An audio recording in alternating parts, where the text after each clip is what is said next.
सबसे पहले तो आज के मकर संक्रांति के पर्व पर मैं प्रदेशवासियों को सभी को मैं मुबारकबाद देता हूँ।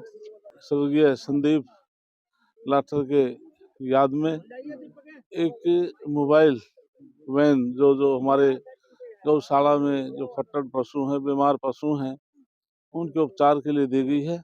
और धन्यवाद करता हूँ मैं इलाका वासियों का, जिन्होंने गौ हमारी माता है, उसकी रक्षा के लिए जिन्होंने गौशाला खोल रखी है। हमारी हरियाणा सरकार ने भी गौओं के प्रति हम कार्य करते रहते हैं। लगभग 687 के करीब हरियाणा प्रदेश में रजिस्टर्ड गौशालाएं हैं।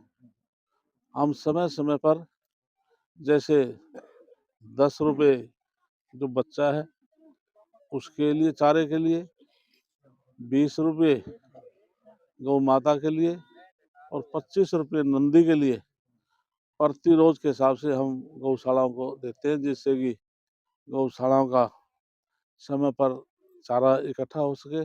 और इसके अलावा मेरे पास पंचायत डेवलपमेंट डिपार्टमेंट है। हमने अपने विभाग की तरफ से एक बहुत अहम फैसला लिया है कि कोई भी गौशाला जिसमें 100 गायें होंगी, उसमें ग्राम पंचायत को हमने अधिकार दिया है कि 0.25 एकड़ वो गौशाला को दे सकता है और 2.5 एकड़ चारे के लिए दे सकता है। और ये 20 साल तक लीज पर ग्राम पंचायत दे सकती है। तो जैसे संख्या बढ़ती जाएगी और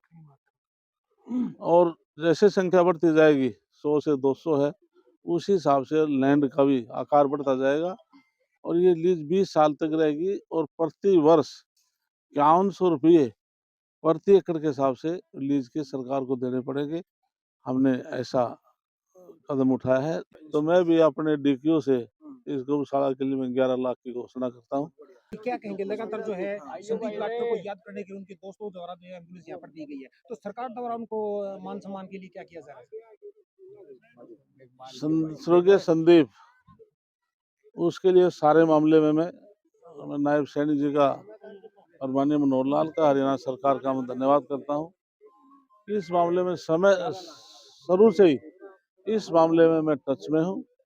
हमने कैबिनेट के अंदर माननीय नायब सिंह सैनी ने बहुत उदारता दिखाते हुए हमने फैसला लेकर के जो संदीप की धर्मपत्नी है उसके टीचर की जॉब के लिए लगभग सारे पेपर तैयार हो चुके हैं।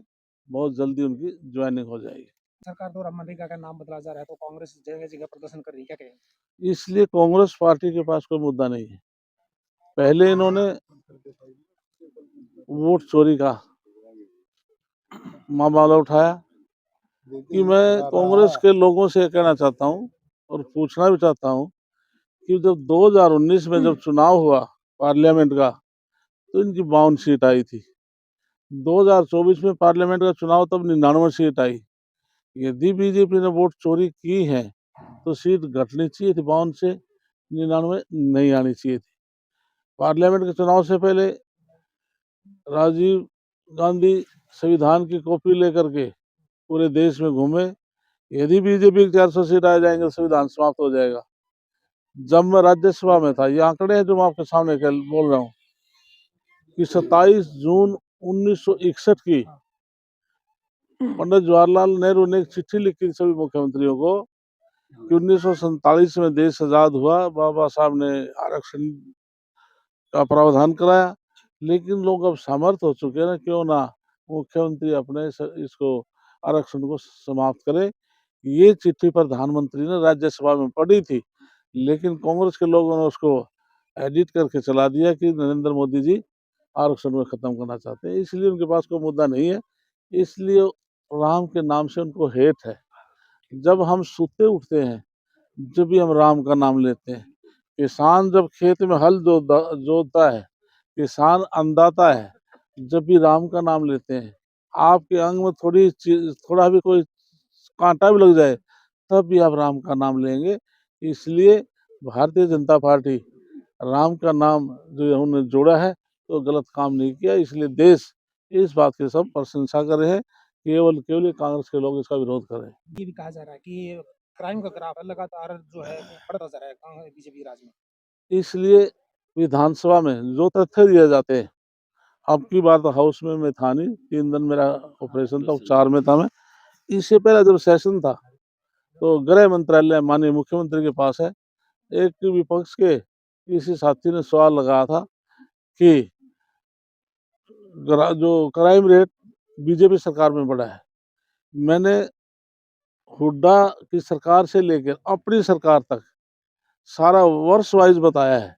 हमने 2014 से लेकर अपने कार्यकाल का भी हमने बताया। 2014 में जब हम आए, क्राइम रेट और 2024 है, 10 साल में 14 से ले अब तक कहीं पर 60% से डकैती है, कोई चोरी है या बलात्कार है या मर्डर है, इस प्रकार के केस कहीं किसी उसमें 60%, किसी में 50% कम हुए हैं।